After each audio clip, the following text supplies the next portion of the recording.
My name is Kathleen. I'm with the Comox Valley Water Watch Coalition, and we're here at Comox Lake today with Ted Mitravitz from Chapman Creek Watershed. This is the drinking water supply for 38,000 people behind us.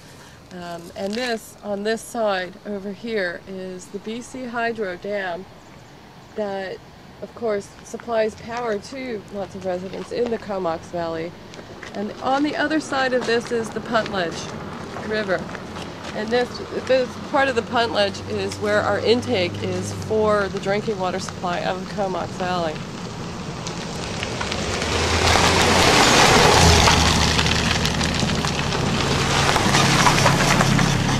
Here.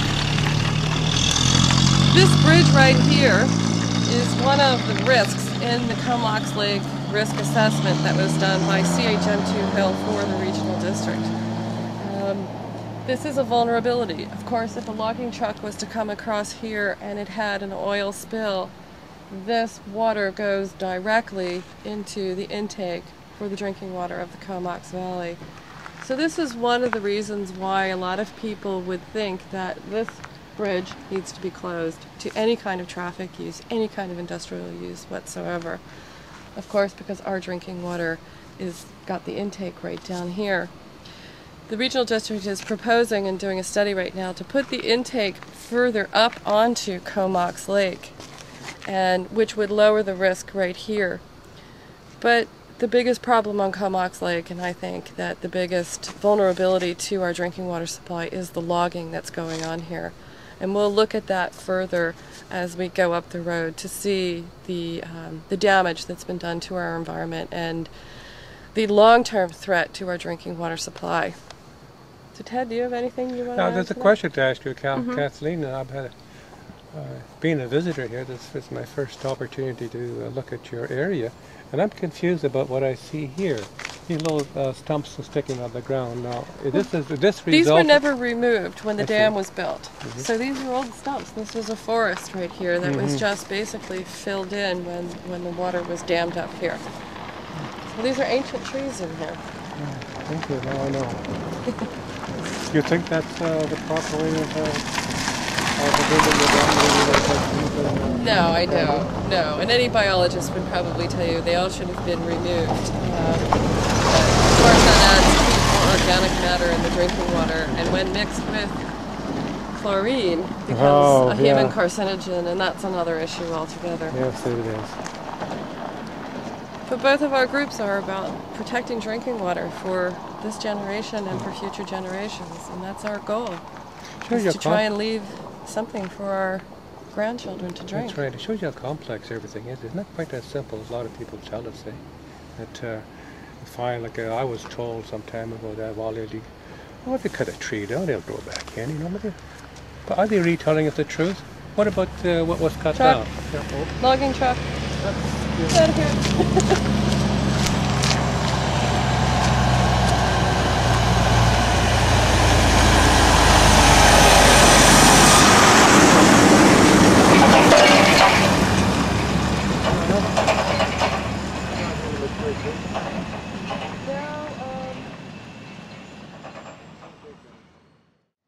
Hi, we're back again.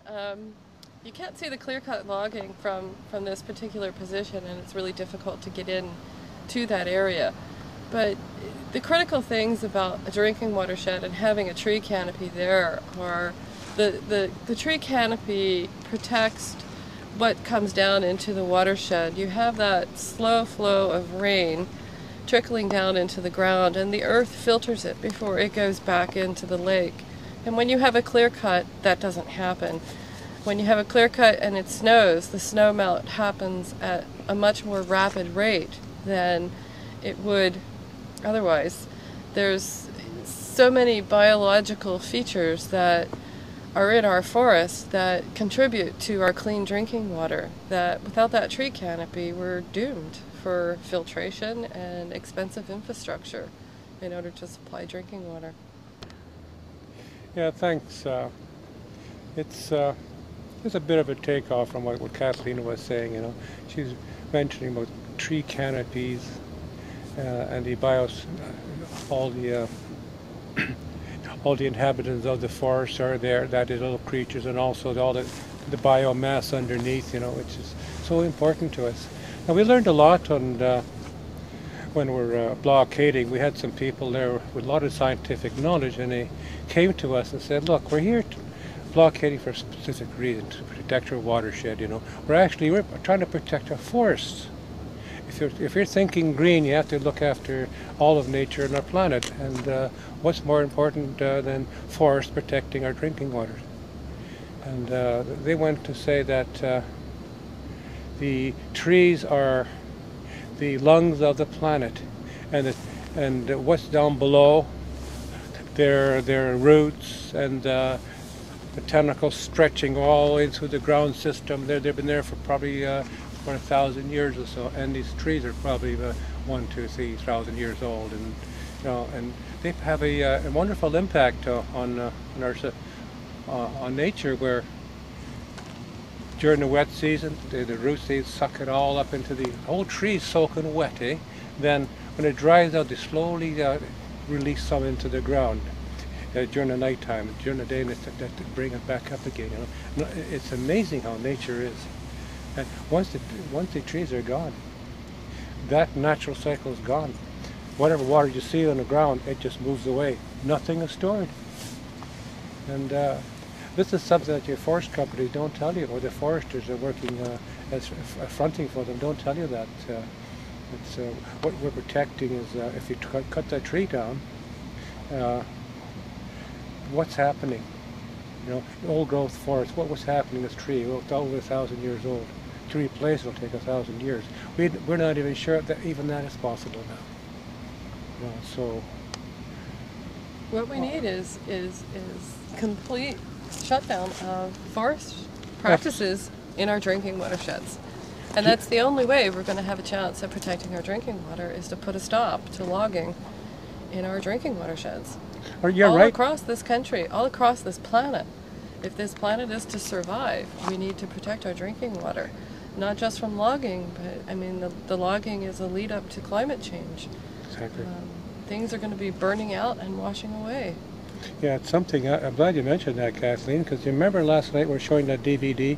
We had Reese Halter, the excuse me,